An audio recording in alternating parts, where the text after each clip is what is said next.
नमस्कार दोस्तों, हमारे इस नए वीडियो में आप सभी का फिर से स्वागत है। दोस्तों, नीट 2024 में केमिस्ट्री में कैसे 150 स्कोर करना है, इसका एक परफेक्ट स्ट्रेटजी मैं आपको देने वाला हूँ।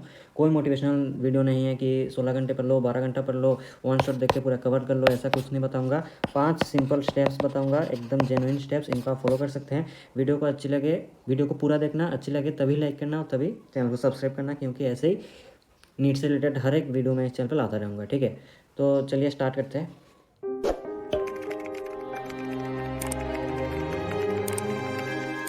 पहला पॉइंट मैं आपको बोल रहा हूँ कि मैंने आपको 30 क्वेश्चंस लीक कर दिया। अब ये किस बेसिस पर लीक किया, देखिए, इन तीनों से अगर आप कर लिए तो आपका 30 क्वेश्चन आसानी से बन जाएंगे। हो सकता है आपका न्यूमेरिकल वैल्यू चेंज कर दे या फिर थोड़ा लैंग्वेज को थोड़ा घुमा के दे, लेकिन अगर आपने इनको कर लिया तो आपके ये 30 क्वेश्चन अप्रोक्सीमेटली पूरा आपका कन्फर्म हो जाएगा।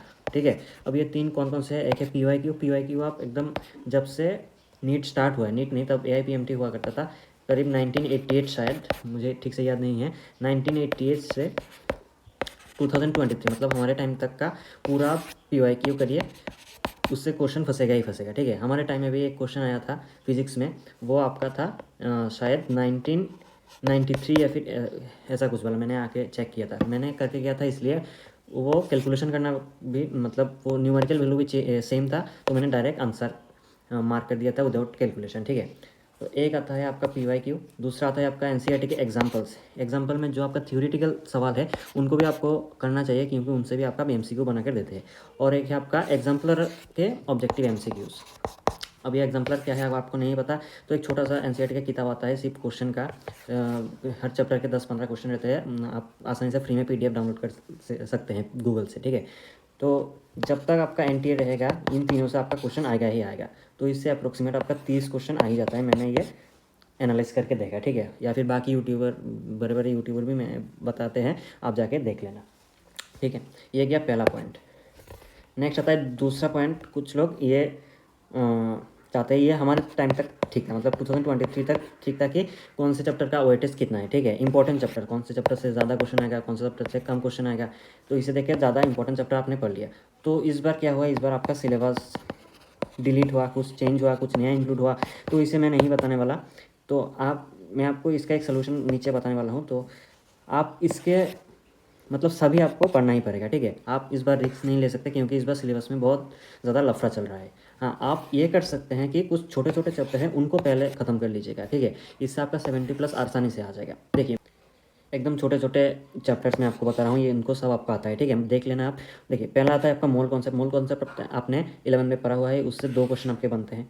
एटॉमिक स्ट्रक्चर बहुत सिंपल चैप्टर है, इनसे 3 क्वेश्चन तक आता है, हमारे टाइम में 3 क्वेश्चन आया था। ठीक है, वो magnetics quantum number, spin quantum number, इनसे। रेडॉक्स में से 2 क्वेश्चन रहता है, एक है रेडॉक्स आइडेंटिफिकेशन की, ये डिस्प्लेसमेंट रिएक्शन है, कौन सा मेटल डिस्प्लेसमेंट है या नॉन मेटल डिस्प्लेसमेंट है, या फिर आपका एक बैलेंसिंग भी रहता है। ठीक है, और ऑर्गेनिक में से मैं ऐसे कुछ टॉपिक बताने वाला हूँ, एकदम इसी इनसे क्वेश्चन आता ही आता है। देखिए, एक आपको IUPAC के क्वेश्चन आएगा ही आएगा। ठीक है, इसको आप कर लीजिए।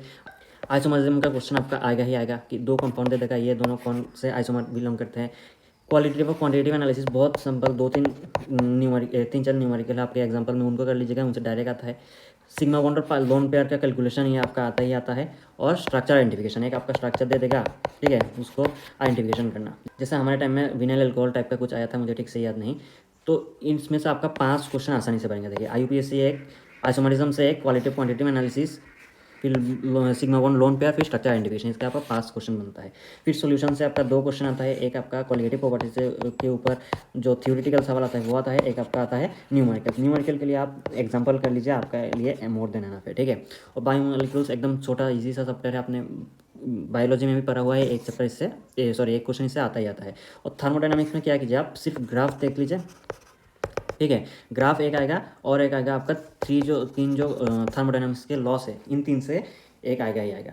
ठीक है, तो 2 क्वेश्चन आपका रह ही जाता है। और बॉन्ड और बॉन्ड लेंथ ये आपको आसानी से कैलकुलेट करना आता है, इनसे एक क्वेश्चन आपका आता ही आता है। तो देखिए, यहाँ पे मैंने कितने क्वेश्चन बताया। मोल कॉन्सेप्ट आपका आएगा 2, एटॉमिक स्ट्रक्चर आपका आएगा 3, 5, रेडॉक्स रिएक्शन से 2, 7, ऑर्गेनिक से 5, 12, सॉल्यूशन से 2, 14, बायोमोलिक्यूल से 1, 15, थर्मोडायनामिक्स से 2, 17, और बॉन्ड लेंथ से 1, 18 क्वेश्चन आपका। तो आपका कितना मार्क आ गया, आपका 72 क्वेश्चन यहाँ से 72 का आंसर आप यहाँ से आसानी से देखिए। इन ये सब में ऐसा कुछ भी नहीं है, एकदम सिंपल सा कॉन्सेप्ट है। आपने एक बार रिवाइज कर लिया तो आपको इनसे आसानी से हो जाएगा। इनसे क्वेश्चन आता ही आता है, ठीक है। तो इनसे कर लिया तो आप 70+ आसानी से स्कोर कर सकते हो। ये गया आपका तीसरा पॉइंट। नेक्स्ट आता है आपका क्लास 12 आप ज़्यादा रिवाइज कीजिए, मतलब ज़्यादा फोकस कीजिए क्लास 11 से। ऐसा देखिए, मैं ये नहीं बोल रहा आप 11 मत कीजिए, ठीक है। मैं इसके पीछे का एक लॉजिक बताता हूँ। देखिए, मेरे पास पिछले हमारे टाइम का क्वेश्चन है, 12 का आया था इससे 30 क्वेश्चन, ठीक है। और 11 से आया था आपका 20 क्वेश्चन। आप अगर देखिए, मैं आपको एक लॉजिक देता हूँ। अगर आप इन 30 में से 28 क्वेश्चन आराम से कर लीजिए, और इनसे अगर आप 6 to 7 क्वेश्चन भी कर लिए तो आपका कितना आ जाएगा, अराउंड 35 क्वेश्चन आपका बन जाएगा आसानी से, ठीक है। तो 35 क्वेश्चन का मतलब है आपको 140 के ऊपर आप स्कोर कर सकते हैं, ठीक है। तो बस आप 11 क्यों 12 आपके 12 के ऊपर आपका ग्रिप होगा क्योंकि आपने बोर्ड्स दिया, ठीक है। तो इससे आप आसानी से क्लियर कर सकते हो। और 11 से 20 क्वेश्चन आता है, इससे 6-7 कैसे कवर कर सकते हो मैं बोलता हूँ, ठीक है। देखिए, चैप्टर है आपका 12 में, मतलब टोटल 20 चैप्टर है, 12 में 10 है और 11 में 10 है।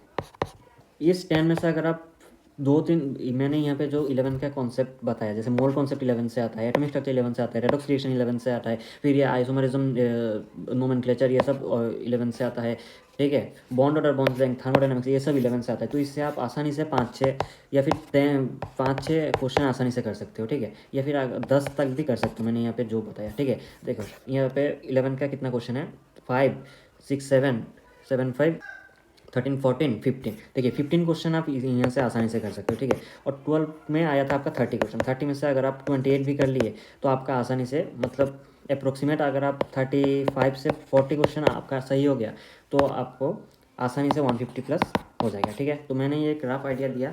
तो आप इन चैप्टर को अच्छे से फॉलो कीजिए क्योंकि इनसे क्वेश्चन आता ही आता है, हर साल रिपीट होता है। आप प्रीवियस ईयर क्वेश्चन कीजिए, मैंने यहाँ पे जो बताया प्रीवियस ईयर क्वेश्चन कीजिए, एनसीईआरटी के एग्जांपल्स कीजिए और एग्जांपल के ऑब्जेक्टिव क्वेश्चन कीजिए, ठीक है। इन 3 में से आपका फंसेगा ही फंसेगा। हो सकता है न्यूमेरिकल वैल्यू चेंज कर दे, लेकिन अगर आपने वो क्वेश्चन ठीक से किए, सॉल्व किए हुए तो आपको आसानी से वो आ जाएगा, ठीक है। तो दूसरा पॉइंट मैंने ऐसा कुछ बताया नहीं क्योंकि इंपॉर्टेंट चैप्टर इस बार बताना बहुत मुश्किल है, क्योंकि कौन से चैप्टर का वेटेज कितना रहने वाला है ये अभी क्लियर नहीं है, क्योंकि बहुत सारे चैप्टर्स आपका डिलीट हुआ है, बहुत सारे टॉपिक्स आपके इंक्लूड हुए हैं। तो इसके लिए मैंने नहीं बताया, इसके लिए एक सोल्यूशन दिया मैंने, आप स्मॉल चैप्टर्स को अच्छे से रिवाइज कर सकते हो क्योंकि इससे भी आप 70+ स्कोर कर सकते हो, ठीक है। तो मैंने यहाँ पे ऐसे बताया, आप PYQ जाके देख लेना, इनसे आपका हर साल क्वेश्चन बनता है, ठीक है। मोल कॉन्सेप्ट से एक सिंपल क्वेश्चन आता है, आप एग्जांपल्स कर लीजिए। एटॉमिक स्ट्रक्चर से आप आसानी से, बहुत इजी कॉन्सेप्ट है। रेडॉक्स से आप तो 2 मैंने बता ही दिया, ठीक है। तो इनसे आप आसानी से स्कोर कर सकते हो। ये हमारे टाइम का क्वेश्चन है। देखिए 12 में से 30 क्वेश्चन आया था और 11 में से सिर्फ 20 क्वेश्चन। अगर आप इन 30 में से क्वेश्चन भी सही कर लिए फिर तो आपका यहाँ पे भी 120 स्कोर हो जाएगा, ठीक है। आप और यहाँ से आप जो कर सकते हैं 30, एटलीस्ट 30 मार्क्स तो आप ला सकते हैं ना, तो यहाँ पे आपका 150 आ जाएगा, ठीक है। और हमारे टाइम में जो ग्रुप, मतलब सेकेंड पार्ट का जो था ऑप्शनल जो रहता है, उसमें 15 में से 10 क्वेश्चन था आपका 12 में से, शायद मुझे ठीक से याद नहीं, और 5 क्वेश्चन था आपका 11 में से, ठीक है। और तो आपने अगर 12 ठीक से पढ़ा हुआ है तो आपको आपके वहाँ पे 10 क्वेश्चन ही करना पड़ता है, तो वो आप आराम से कर सकते हैं, ठीक है। मेरे केमिस्ट्री में भी 150 के आसपास स्कोर आया था, तो मैंने यही स्ट्रेटेजी फॉलो किया था। ये नहीं मैंने पूरा ही पढ़ा था, वो कुछ सिली मिस्टेक भी हो गया था, इसलिए वरना 160 के ऊपर चला जाता मेरा स्कोर, ठीक है। और लास्ट पॉइंट है, इस चैनल को सब्सक्राइब कर दीजिए। क्यों मैं बता रहा हूँ, देखिए मैं आपको ज़बरदस्ती एक बार भी नहीं बोल रहा हूँ। अगर आपको ये वीडियो यूज़फुल लगा तभी आप इस चैनल को सब्सक्राइब कीजिए, क्योंकि नीट 2024 तक आपको जितनी भी टॉपिक पर वीडियो चाहिए होगा वो इस चैनल पर आपको मिलेगा। देखिए मैंने पहले भी बहुत सारे अच्छे अच्छे वीडियो बना सकते हैं। देखिए ऑर्गेनिक केमिस्ट्री को अप्रोच, ऑर्गेनिक केमिस्ट्री सबसे ज़्यादा इंपॉर्टेंट है, ठीक है। तो यहाँ पे भी मैंने बताया, तो ऑर्गेनिक को समझने के लिए उसके कुछ पॉइंट आपको पता होने चाहिए, ठीक है, इनको भी समझने के लिए, ठीक। तो मैंने आप बहुत सिंपल, बस एक 6 मिनट का वीडियो है, आप जाके देख लीजिए, चैनल में अवेलेबल है। तो इसको आसानी से आप ऑर्गेनिक केमिस्ट्री, बहुत लोगों का ऑर्गेनिक केमिस्ट्री खराब रहता है तो उसको कैसे ठीक करें, तो मैंने इसको बताया। और यहाँ पे मैंने परफेक्ट एक स्ट्रेटजी दिया कि कैसे आप 680 ओवरऑल 680+ आप स्कोर कर सकते हैं। इससे भी बहुत इसके अलावा भी बहुत सारे मैंने वीडियो बताया, एकदम जेन्युइन लाइफ एक्सपीरियंस है, कोई क्लिकबेट थंबनेल नहीं है, पूरा लाइफ, मतलब मैं भी एक नीट एस्पिरेंट था, ठीक है। अभी मेरा सिलेक्शन हो गया तो अभी मैं इतना सारा काम क्यों कर रहा हूँ, ठीक है। तो मेरा एक्सपीरियंस है, मैं उस एक्सपीरियंस को ही शेयर करना चाहता हूँ आप लोगों के साथ। तो आज के लिए इतने, वीडियो को अच्छे लगे तो लाइक कर देना और चैनल को अच्छे लगे तो सब्सक्राइब कर देना, क्योंकि ऐसे वीडियो मैं फ्यूचर में भी लाता रहूँगा, ठीक है। तो मिलते हैं किसी एक नए वीडियो में, देखने के लिए आपका बहुत बहुत धन्यवाद।